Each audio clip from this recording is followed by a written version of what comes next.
वजारत इत्तलात व नशरियात ने नेटफ्लिक्स के ताउन से आज़ादी की अमृत कहानियाँ लॉन्च की हैं, जिसका मकसद भारतीयों की तरगीब आमेज़ कहानियों को सामने लाना और लोगों को इनके अहदाफ के हुसूलियाबियों के लिए राग़िब करना है।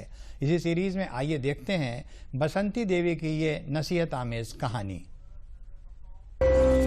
75 साल की आज़ादी इस देश की महिलाओं की हकीकत है।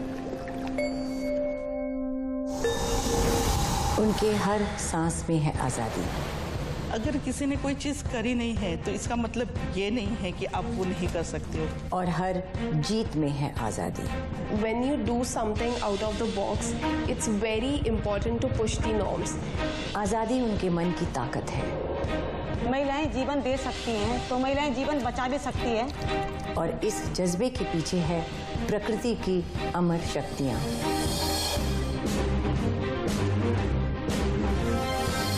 तो तैयार हो जाइए 7 प्रेरणादायक महिलाओं की आज़ादी की अमृत कहानियाँ जल्द ही सुनने के लिए। सूचना एवं प्रसारण मंत्रालय और नेटफ्लिक्स द्वारा प्रस्तुत।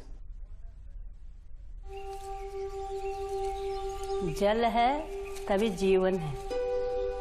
जल ही नहीं होगा न जिंदा रहेंगे न जमीन में कुछ होगा तो मनुष्य कैसे बचेगा। जल है तब जीवन है। ये उस महिला की कहानी है जिसका जोश जल की तरह बहता है। ये है बसंती देवी, उत्तराखंड की कोसी नदी की रक्षक। इनके लिए आज़ादी का मतलब है जल और जगत की रक्षा करना। जल जंगल जमीन का मैंने 17-18 साल से शुरू किया। जो कोसी नदी थी उसमें पानी नहीं था और जंगल सब कट गया था। तो एक दिन महिलाएं मुझे मिली रास्ते में और तो वो जंगली काटने के लिए जा रही।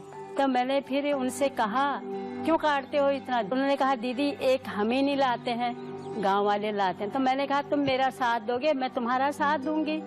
तो जाएंगे उनका संगठन बनाएंगे। फिर उनका संगठन बनाया।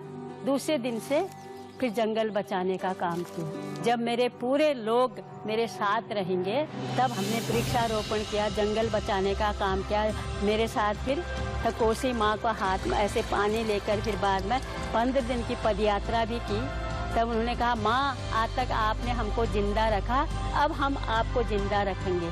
अब स्रोतों में भी पानी है, धारों में भी। और मुझे बहुत अच्छा लगता है जो कोसी नदी में जब पानी जाता है सीधे। मुझे जो मैं बालवाड़ी में काम करती थी मुझे महीने का 50 रुपया मिलता था।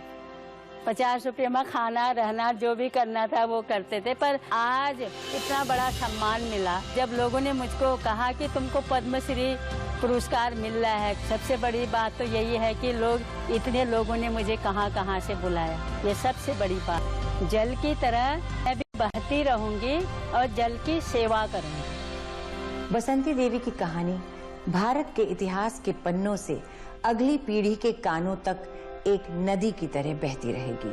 भारत की प्रेरणादायक महिलाओं की कहानियां लेकर हम जल्द ही लौट आएंगे। आज़ादी की अमृत कहानियां। सूचना एवं प्रसारण मंत्रालय और नेटफ्लिक्स द्वारा प्रस्तुत।